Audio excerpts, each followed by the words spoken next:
Teman-teman, di video yang lalu aku udah sempat ngebahas soal pemilihan jenis olahraga yang bisa kita lakukan pada saat berpuasa dan kapan waktu yang tepat saat melakukannya.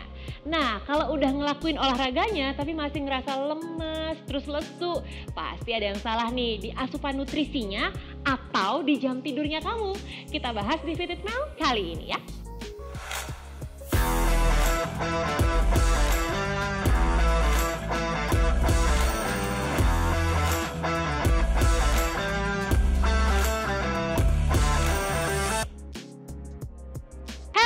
Selamat datang di Fit with Mel sama aku Melanie Putria. Sebelum kita mulai, aku mau minta tolong teman-teman buat support aku. Tolong di subscribe YouTube channelnya aku dan di like juga videoku yang ini kalau kamu suka sama videonya. Dan tolong di share ke teman-teman yang lain yang mungkin membutuhkan ya. Karena lagi-lagi di episode kali ini kita akan ngebahas soal puasa dan olahraga. Kalau di videoku yang lalu udah ngebahas soal jenis olahraganya yang bisa kita pilih dan kapan waktu yang pas untuk melakukannya. Nah, yang kali ini yang bakal aku bahas gak kalah penting nih mengenai asupan nutrisinya, makanannya kita nih saat sahur dan saat berbuka puasa plus jam tidurnya kita. Oke, kita akan mulai dari bahas nutrisi dulu ya. Nah, kita bahas dari yang pertama, soal nutrisi teman-teman. Sebenarnya nggak ada perbedaan yang terlalu signifikan sih soal asupan kalorinya kita. Jadi kalau bisa dibandingkan saat kita tidak berpuasa atau saat kita menjalankan ibadah puasa, asupan kalorinya ya mirip-mirip aja, relatif sama. Cuman benar ada pergeseran waktu, ada pergeseran pola makan dan minum. Nah, pergeseran pola makan dan minum ini berpengaruh pada kinerja pencernaannya kita teman-teman. Dan ini tentunya memberikan impact pada kondisi tubuh kita saat kita berolahraga. Berimpact pada performance kita saat kita berolahraga. Dan satu lagi, ada potensi terjadinya dehidrasi. Dan tentu saja dehidrasi udah pasti nih bisa memicu gangguan fokus dan gangguan konsentrasi. Lagi-lagi itu berefek pada kondisi kita saat berolahraga. Kalau kita dehidrasi, ingat apa yang bisa terjadi, kita bisa kena gangguan fokus, nggak konsen, gerakan yang kita lakukan salah, dan ujungnya apa? Mungkin banget terjadi cedera.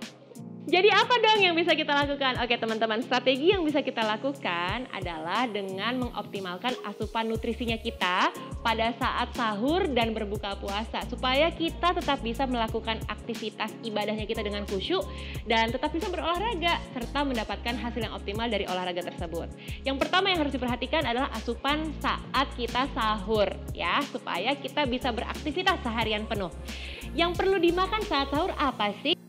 Satu adalah karbohidrat. Nah, karbohidrat jenis apa yang baiknya kita makan saat sahur? Pilih karbohidrat kompleks ya teman-teman. Karena karbohidrat kompleks ini bisa membantu kadar gula darah dalam tubuh. Nah, karbohidrat kompleks ini sifatnya time release. Jadi lepasnya pelan-pelan sehingga bisa menunjang aktivitas kita seharian.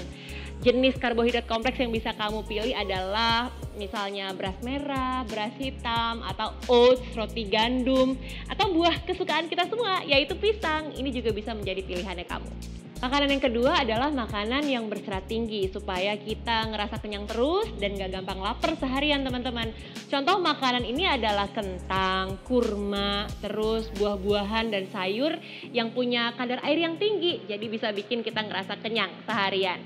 Dan satu lagi makanan yang mengandung protein teman-teman seperti keju, yogurt, terus ikan yang mengandung omega 3 dan omega 6 ini juga baik banget buat kesehatan kita dan bisa memberikan energi lebih saat kita berpuasa. Nah sekarang saat berbuka, oke kita bisa memulai dengan mengkonsumsi kurma. Selain sunnah rasul, kurma ini juga baik untuk meningkatkan kadar gula darah kita sebagai pembuka puasanya kita. Nah kalau kamu punya rencana ingin melakukan aktivitas olahraga saat setelah berbuka puasa, coba deh makan yang ringan dulu aja, yang gampang dicerna, jangan yang terlalu berat seperti misalnya sup hangat. Ini bisa mengembalikan energinya kamu, terus kamu bisa melakukan aktivitas olahraga. Nah setelah kamu melakukan aktivitas olahraganya, baru tuh kamu makan besar. Makan yang mengandung protein, terus mengandung vitamin dan mineral, mengandung serat. Jadi semua kebutuhan nutrisinya kamu bisa tercukupi. Nah ingat sekali lagi teman-teman, saat berbuka puasa bukan saatnya kamu craving akan makanan atau minuman manis.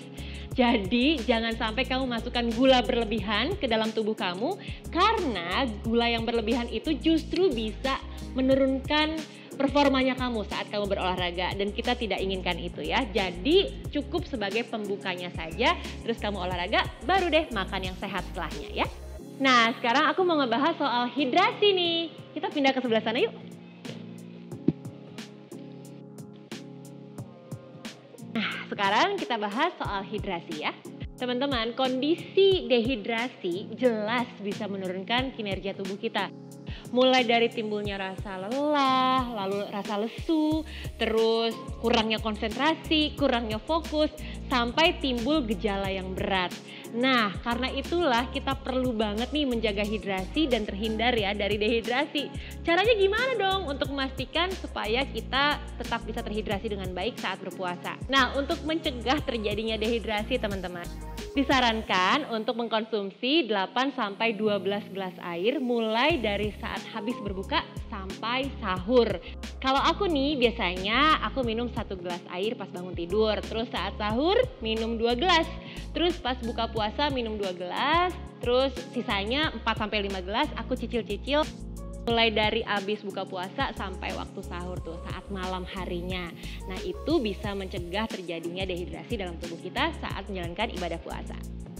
Sekarang aku akan bahas sedikit soal jam tidur ya teman-teman. Nah di masa Ramadan ini pasti ada banyak perubahan yang terjadi. Mulai dari perubahan jam biologis seperti berubahnya waktu makan, terus berubahnya waktu tidur, berubahnya waktu beraktivitas.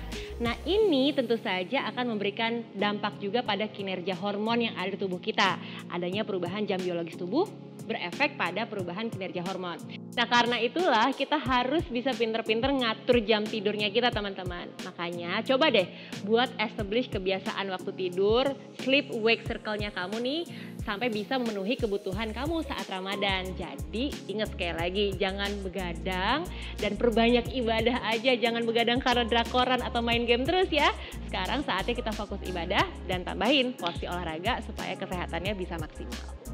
Jadi teman-teman, kesimpulannya kita bisa kok melakukan aktivitas olahraga di bulan suci Ramadan. Yang perlu kamu perhatikan adalah beberapa hal seperti yang pertama, memilih jenis olahraganya nih. Sesuaikan sama kondisi tubuhnya, kamu perhatiin intensitasnya ya. Terus berikutnya, jam tidurnya juga harus diperhatikan. Asupan makanan gak kalah penting nih, nutrisi saat berbuka puasa dan saat sahur. Serta timingnya, kapan saat yang tepat untuk melakukan aktivitas olahraganya. Mudah-mudahan apa yang aku sampaikan hari ini bisa bermanfaat buat kamu. Dan kalau kamu punya tips juga buat teman-teman yang lain untuk berolahraga di bulan suci Ramadan, silahkan drop di kolom komen ya. And meanwhile, stay fit, stay healthy, and stay in love with Fit It Mel. Bye!